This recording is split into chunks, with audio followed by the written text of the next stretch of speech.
Hi YouTube, it's Mama Doe Dawn, and Charlotte's paternal side of the family is in town. Her dad and I are split, and with them being here, I just kind of started thinking about her dad and I's relationship, and more than that, our co-parenting relationship. If you guys have watched my divorce videos, you know that Charlotte's dad and I don't necessarily have the best relationship.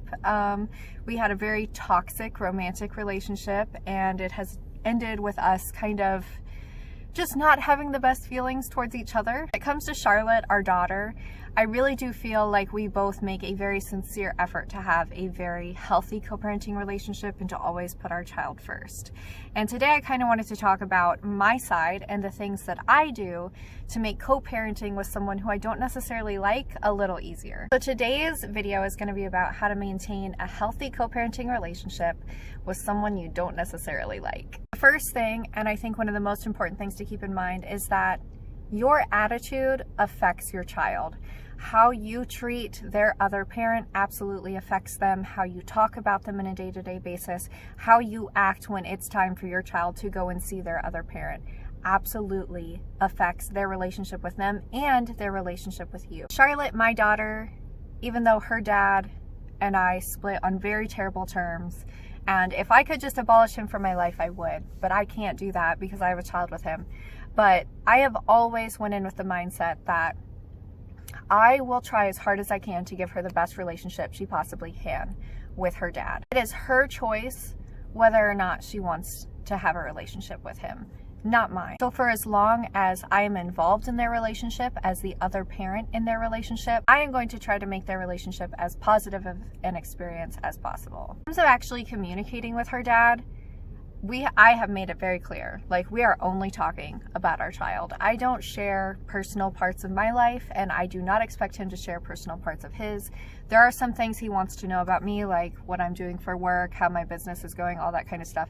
Basically because that does, in some form, affect Charlotte, and I realize that, and I try to be open with that kind of stuff. But for the most part, like, I don't tell him if I'm gonna go hang out with friends. I don't tell him if I'm dating, as if Charlotte isn't involved in it at all. He doesn't need to know anything about my personal life. I don't need to know anything about his, because we're exes. We harbor negative feelings to a lot of those things, and I think it's just best to leave those things to the wayside.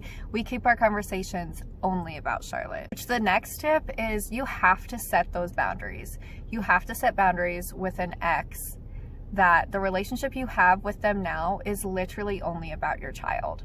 Early on in our relationship, Charlotte's dad would make advances, would make very inappropriate comments, would try to get between me and getting in new relationships. There's just a lot of things that I was very clear about and very adamant and saying, you cannot say these things or do these things. Like, we are in this purely for Charlotte. You don't get to dictate other parts of my life, and don't make flirtatious comments to me. That was a really big thing. Setting those boundaries up front, that helps with future relationships, that helps with just setting the precedent that you guys are in this as a professional co-parenting ordeal, not exes, not trying to get together romantically. Like, that is gone. Like, we got divorced, we are done. That part of our relationship is over. Now we are just parents to Charlotte. So setting those healthy boundaries and being very clear about what your boundaries are, I think, is really important. Another thing that I've tried really, really hard to do is keep communication with extended parts of the family open, because I am Charlotte's primary provider. I am her sole physical custody. So I could very easily just tell the rest of his extended family that they don't get to see her, but that's doing nothing for Charlotte. Charlotte has an amazing paternal side of the family. She has aunts and uncles and grandparents who love her and adore her and want to be involved in her life. So I work very hard to keep that line of communication open. A lot of them live at a distance, so one of the big things I do is at least once a week, but usually more than that, I try to send them pictures, videos, just basic updates about her to keep them involved. I do go to see the paternal side of the family every Christmas. They get to spend part of Christmas with her. Every other year I try to be there at least on Christmas Day. If they want to see her, I try to be really accommodating to them coming up and visiting. They're always invited to her birthday parties. She has two sides of a family, And just because she's living with the mom's side doesn't mean that the dad's side's completely excluded. They are still absolutely involved and more than welcome to be as big of a part of their life, as big a part of her life as they want to be. And they want to be very involved. So I absolutely work to keep that line of communication open. Charlotte's too young to keep it open herself right now. When she's a little older, it'll be easier to pick up the phone and call her aunt or her nana and talk to them. But right now that's up to me. So I take full responsibility for making sure that they get to communicate with her and hear about her and see her as often as possible. Going back to her dad, another thing that I've had to work really hard on is just letting things go, realizing that the past is the past, forgiving, forgetting. I mean, it's tough, you know, when you don't like the person, to not get caught up on how they treated you poorly or all the negatives in the relationship and how bad everything was. It's really hard not to let those feelings sour and just kind of linger with you. But for my child's sake, I have to go into treating her dad with an open mind. I have to go in with treating him respectfully, talking about him respectfully, being really enthusiastic about her dad around her. I think that it's really important for her sake to see that I may not like her dad, but in her eyes, I want her to think that I do. I want her to think that, oh my gosh, you have like the best dad in the world. I'm super excited about your dad. Because, I mean, I'm her sole provider most of the time.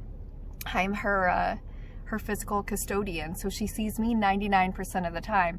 So how I react to her dad coming around really affects her, and I try really hard to put on that super enthusiastic, super excited face to make it a really special, important time for her.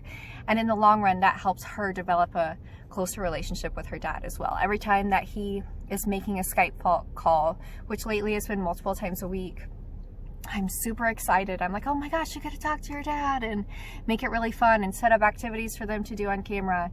And that's my responsibility as the physical custodian of her, to make sure that I'm allowing her and promoting her to have that really healthy relationship with her dad. This one is the one that I struggle with the most, because I'm a control freak in most parts of my life. Like, it's why I run my own business, and probably why I do it semi-successfully.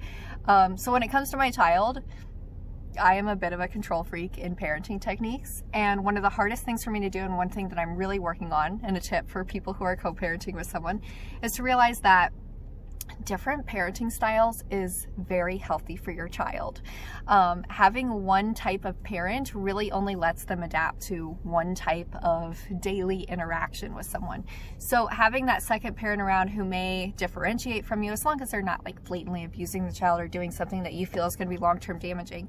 But her dad is very blunt about things, he sets more rules than I do.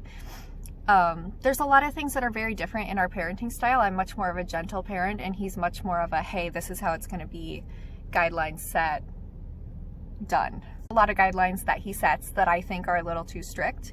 But for Charlotte's sake, I know that it's healthy for her to be in that environment where she's interacting with someone different than me. She needs to learn how to interact with someone different than me. I'm not going to be the only type of person her entire life who she's around. So learning to interact with and respect and love someone other than me is very important, very healthy.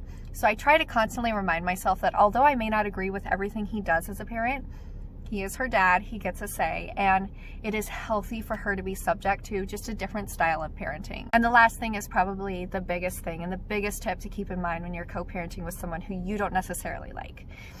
This all comes down to your child. It's how your child feels. This is the effects that this relationship, your co-parenting relationship, is going to have on your child. For me, one of the biggest things to keep in mind is I think all parents want their child to feel loved. And for me, I want Charlotte to feel loved by as many people as possible, by her paternal extended part of the family, by her maternal extended part of the family, by her mom, and by her dad. And my behavior reflects how she feels loved by those people. If I'm going in with animosity, if I'm mad, if I'm stressed about them coming, don't get me wrong, I get stressed about her dad coming around, because it doesn't happen that often, and it's a huge adjustment of time. It's a commitment to make sure that they have a lot of fun together, but it's important for me to put on that excited face for her. I want my child to feel loved I want her to know that she is loved by her dad, by her extended part of the family. That is extremely healthy for her. That is something that will shape her for the rest of her life. I never want her to feel like someone doesn't love her, especially within her own family. I never want her to feel like her dad doesn't love her because the way her mom reacts to her dad reflects on those feelings that she has. I never want to feel like her paternal side of the family doesn't love her because her mom isn't allowing her to communicate with her paternal side of the family. I never want to inhibit her from having those healthy relationships. So I always go into this with the fact that I may really dislike her dad, but for her sake, I want her to think that I like her dad.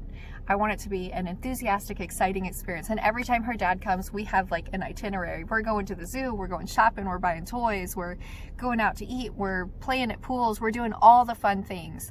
And that's because I want her to have this idea that the family members that she doesn't get to see that frequently are still really special, really meaningful, and I want them to be memorable parts of her childhood as well. I get to make 99% of the memories with her.